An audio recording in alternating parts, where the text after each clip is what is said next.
What happens when a man who transformed himself from a violent teenage criminal into one of Hollywood's most successful actors and producers sits down for what should be a friendly morning show interview, only to have his darkest past weaponized against him by a host who seems more interested in prosecution than conversation? What you're about to witness is one of the most uncomfortable confrontations ever captured on morning television. The moment when Mark Wahlberg, the Oscar-nominated actor who built an empire from the ashes of a troubled youth, was forced to defend not just his career, but his very right to redemption. The studio went dead silent. The coffee cups stopped clinking, and George Stephanopoulos discovered that some transformations are real, and questioning them has consequences. Before we dive into this incredible story, make sure to subscribe and drop your thoughts in the comments because, trust me, you're gonna want to talk about this one. The morning had started with the usual bustling energy at the Good Morning America studios in Times Square. Mark Wahlberg was coming on the show to promote his latest film, and the production team was looking forward to it. Wahlberg was known for being a great interview, energetic and engaging, with a story of personal transformation that had inspired millions. At 53 years old, he remained one of the most bankable stars in Hollywood, a man who had successfully transitioned from teen rapper to underwear model to serious dramatic actor to successful producer and entrepreneur. Mark arrived at the studio at an hour that would shock most people, but was completely normal for him. He had already completed his legendary 2:30 a.m. workout, attended morning mass, and had breakfast with his kids before most of America had hit their alarm clocks. This was the discipline that had defined his adult life, the structure he had built to replace the chaos of his youth. He greeted the production staff warmly, posing for photos with crew members who remembered watching him in Boogie Nights and The Departed. Robin Roberts met him in the green room with a warm handshake. They had known each other for years, and there was mutual respect between them. Michael Strahan stopped by to talk about their shared love of sports and fitness, comparing workout routines with the enthusiasm of two men who took physical discipline seriously. Everything seemed set for a pleasant professional interview. What nobody anticipated was that George Stephanopoulos had arrived at the studio that morning with a very different agenda. The studio lights were bright as Mark took his seat on the famous GMA couch, settling in between Robin and Michael with the easy confidence of someone who had done hundreds of interviews. George sat nearby in his anchor position, his expression carrying its usual serious intensity. The audience in Times Square was waving through the windows, excited to catch a glimpse of one of Hollywood's biggest stars. "We are so happy to have this man here this morning," Robin began with her trademark warmth. "He's one of the hardest working people in Hollywood, an Oscar-nominated actor, a successful producer, and by all accounts, one of the nicest guys in the business. Please welcome Mark Wahlberg." The applause was enthusiastic, and Mark acknowledged it with a genuine smile. "Thank you so much. It's always great to be here. I love this show. Love you guys." "So, let's talk about this new movie," Robin continued. "It looks absolutely incredible. Tell us about your character." Mark launched into an engaging description of the film, discussing the physical preparation required for the role, the message he hoped audiences would take away, the privilege of working with his director and co-stars. He was articulate and passionate, giving Robin exactly the kind of interview that made for great morning television. Then George Stephanopoulos leaned forward, and something in the atmosphere shifted noticeably. "Mark, I want to ask you about something that I think is important context for your story," George began, his voice carrying the serious tone he typically reserved for political interviews. "You've talked a lot over the years about your transformation, your redemption story, but I think we need to be honest about what you're being redeemed from. When you were 16 years old, you attacked two Vietnamese men in separate incidents. One of them, Johnny Trin, was left permanently blind in one eye. You served 45 days in jail. These weren't youthful indiscretions, these were violent hate crimes. Do you think America has been too quick to forgive you?" The question landed like a bomb in the middle of the bright, cheerful morning show set. The audience visible through the windows seemed to freeze. Robin's expression shifted to one of visible discomfort. Michael looked like he wanted to intervene, but couldn't find an opening. Mark's smile faded, replaced by something more guarded, more serious. "George, I've never hidden from my past," Mark replied, his voice measured but carrying an undertone of tension. "I've talked about it extensively. I've taken responsibility for it. I served my time, and I've spent the last 35 years trying to be a different person, trying to give back, trying to prove through my actions that people can change. George wasn't satisfied. But that's just it, Mark. You served 45 days for blinding a man. 45 days. And now you're worth hundreds of millions of dollars, you're beloved by America, you're sitting here promoting movies. Meanwhile, Johnny Trin has lived his entire adult life with one eye because of what you did. Does that seem like justice to you? The accusation was sharp and clearly designed to put Mark on the defensive. Several crew members exchanged uncomfortable glances. This wasn't the typical GMA interview, and everyone could feel the tension rising. I can't change what I did when I was 16 years old, Mark said, his voice growing quieter but more intense. I was a kid on drugs, running with the wrong people, full of anger I didn't understand. None of that excuses what I did. Nothing excuses it. But I have to believe that people can change, George. I have to believe that redemption is possible. Because if it's not, then what's the point of anything? But here's what troubles me, George pressed, his journalist instincts clearly in full control now. In 2014, you applied for a pardon from the state of Massachusetts. You wanted your record expunged. And a lot of people, including some of your victims, saw that as incredibly tone-deaf. Like you wanted to erase the past instead of living with the consequences. Can you understand why that looked like you were trying to buy your way out of accountability? Mark's jaw tightened visibly. The pardon request was about being able to work with law enforcement on youth outreach programs. There were certain things I couldn't do with a felony record. It wasn't about erasing anything. I withdrew the application when I realized how it was being perceived. But I've never tried to hide from what I did. I've talked about it in every interview for 30 years. Have you ever personally apologized to Johnny Trin? George asked, his tone almost prosecutorial now. Have you ever looked him in the eye and said you were sorry for taking his sight? The question seemed to hit Mark somewhere deep. He was silent for a moment, and when he spoke, his voice carried a weight that surprised everyone in the studio. I've reached out through intermediaries over the years. I've offered to meet, to apologize in person, to do whatever I could to make amends. The response has been complicated. Some of my victims have forgiven me, others haven't, and they have every right to feel however they feel. I can't force forgiveness. All I can do is try to live a life that shows I'm not that person anymore. Robin tried to steer the conversation somewhere safer. Mark, I think everyone can see how much you've changed. Your work with at-risk youth, your commitment to your family, and your faith. But George cut in before she could finish. Let's talk about that faith, actually. You wake up at 2:30 in the morning. You go to church every day. You become this symbol of Catholic redemption. But some people might see that as performance, as image management. How do we know this isn't just another role you're playing? The accusation of inauthenticity seemed to strike something fundamental in Mark. His expression hardened in a way the audience had never seen from him in an interview setting. You want to know if my faith is real, George? You want to know if I actually believe what I say I believe? His voice was rising now, carrying an intensity that seemed to fill the entire studio. I wake up at 2:30 in the morning because I need that time with God before the chaos of the day begins. I go to Mass because it centers me, because it reminds me of who I'm supposed to be instead of who I used to be. That's not performance, that's survival. He leaned forward, his eyes locked on George's face. Do you have any idea what it's like to live with what I've done? To know that there are people walking around with scars, physical and emotional, because of choices I made when I was a kid? That weight doesn't go away, George. It doesn't matter how much money I make or how many movies I do. I carry it every single day. My faith isn't about erasing that guilt. It's about learning to live with it while still trying to do some good in the world. George seemed momentarily taken aback by the raw emotion, but he pressed on.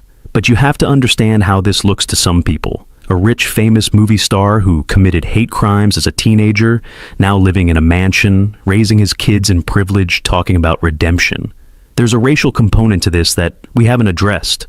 Your victims were Asian. Your crimes were racially motivated. In this era of heightened awareness about anti-Asian violence, don't you think your story takes on a different meaning? The observation was pointed and clearly designed to corner Mark in the current social context. Mark sat very still for a long moment before responding. I am aware of that context every single day of my life. I've spoken to Asian American community groups. I've supported organizations that fight hate crimes. I've tried to use my platform to speak out against exactly the kind of violence I committed when I was young. But you're right, George. I can't escape what I did.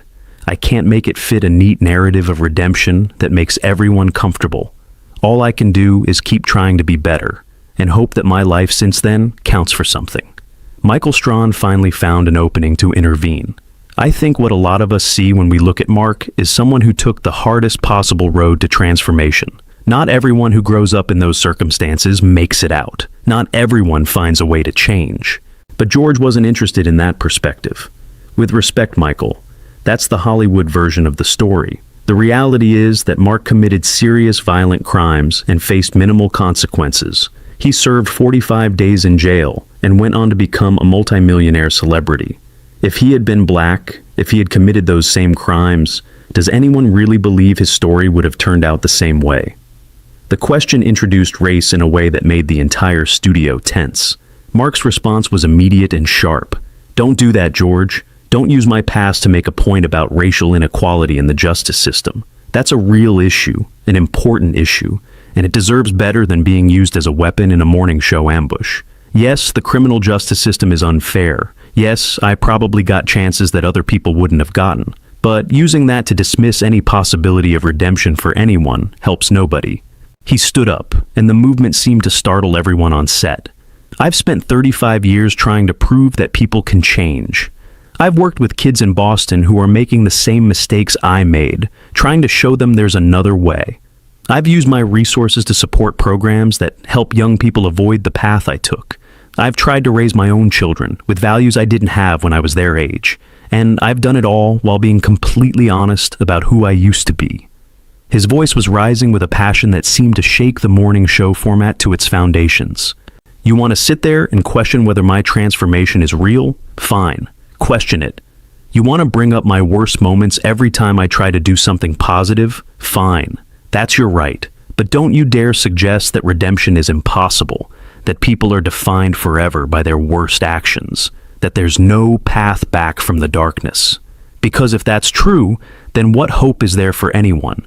George tried to respond. "Mark, I'm not saying redemption is impossible. I'm asking whether you've truly earned it, whether 45 days in jail and 35 years of success actually constitutes accountability for hate crimes." "Accountability?" Mark's laugh was bitter. "You think I haven't been held accountable? Every interview I do, someone brings up what I did when I was 16. Every profile written about me mentions it. My children have had to read about their father's crimes online. My wife married me knowing exactly who I used to be. I live with accountability every single day of my life, George. What I don't live with is people like you deciding that it's never enough, that no amount of change or growth or contribution can ever balance the scales." He turned to address the camera directly, and his voice shifted to something more measured but deeply heartfelt. "To anyone watching this who has made terrible mistakes, who has hurt people, who has done things they're ashamed of, I want you to know that change is possible. It's not easy. It takes years of work. It takes faith and discipline and a willingness to face your past, honestly. But it's possible. Don't let anyone tell you that you're defined forever by your worst moment. Don't let anyone tell you that redemption is just a story Hollywood tells." He looked back at George. "I came here today to talk about a movie I'm proud of, made with people I respect, telling a story I think matters. Instead, I've been put on trial for crimes I committed when I was a child, judged by someone who has never walked a mile in my shoes, questioned about the sincerity of my faith by someone who apparently thinks spiritual transformation is just another form of image management." He straightened his jacket with deliberate calm. "You know what the difference is between you and me, George. I know who I am. I know where I came from. I know what I've done, both the terrible things and the good things. I've spent 35 years building a life that I'm not ashamed of anymore. What have you built, George? What have you overcome? What demons have you faced and conquered?" The questions hung in the air, unanswered. "I grew up in Dorchester with nothing. I was addicted to cocaine by the time I was 13. I was in and out of jail. I committed acts of violence that I'll regret until the day I die. And from the absolute bottom, I built a career, a family, a life of purpose. Not because I'm special, but because I refused to accept that my past was my destiny. He turned to Robin, and his voice softened. Robin, I'm sorry this went the way it did. You've always been good to me, and I appreciate that. He nodded to Michael. Michael, good to see you, brother. Keep grinding. Then he looked at George one final time. I hope you never have to experience the kind of fall I experienced, George. I hope you never have to claw your way back from the absolute bottom while the whole world watches and judges. But if you do, I hope you find more grace than you've shown me today. Because that's what redemption actually requires, not just from the person seeking it, but from the people who have to decide whether to grant it. He started walking toward the exit. The movie opens next month. It's about a man who gets a second chance at life and has to decide what kind of person he's going to be. I think it's the best work I've ever done. I hope people will see it and judge it on its own merits. And I hope, somewhere in that story, someone who's struggling, someone who thinks their past has disqualified them from a meaningful future, will find a reason to keep fighting. He paused at the edge of the set. That's my legacy, George. Not what I did when I was 16. What I've done every day since then to try to be worthy of the second chance I was given. If that's not enough for you, that's your problem, not mine. And with that, Mark Wahlberg walked off the set of Good Morning America, leaving behind a stunned silence that seemed to swallow the entire studio. Robin looked close to tears, Michael was shaking his head slowly, and George Stephanopoulos sat in his anchor chair, looking like a man who was beginning to realize that he had perhaps crossed a line that shouldn't have been crossed. The show cut to commercial, but everyone knew that what had just happened couldn't be smoothed over with an advertisement break. A man who had spent 35 years proving that change was possible had been forced to defend that change against someone who seemed to believe that the past should be a permanent prison. And in defending himself, he had given a masterclass in what real accountability actually looks like. The aftermath of that interview would dominate entertainment and news media for weeks. Clips of Mark's powerful defense of redemption would be shared millions of times. Think pieces would be written about criminal justice, about second chances, about whether society truly believes in rehabilitation or just pays lip service to it. Some would praise George for asking the tough questions. Many more would note that there was a difference between journalism and cruelty, between accountability and persecution. But perhaps the most significant outcome was the conversation it sparked about redemption itself. Mark Wahlberg had done terrible things as a young man. That was undeniable, and he had never tried to deny it. But he had also spent decades trying to be different, trying to give back, trying to prove that the human capacity for change was real and meaningful. And when forced to defend that transformation on live television, he had shown exactly the kind of character that his critics claimed didn't exist. He had been honest about his failures. He had been accountable for his actions. He had been vulnerable about his struggles. And he had refused to accept that his worst moments were the only moments that defined who he was. For those watching who had ever made mistakes they were ashamed of, who had ever wondered if they could truly change, Mark Wahlberg's response was a powerful reminder that redemption isn't something that's granted once and then preserved forever. It's something you have to earn every single day through your choices and your actions. And sometimes you have to defend it against people who refuse to believe it's possible. What do you think about this incredible confrontation? Was George Stephanopoulos right to press Mark on his past, or did he go too far? Drop your thoughts in the comments below, and make sure to subscribe for more stories that will absolutely leave you speechless.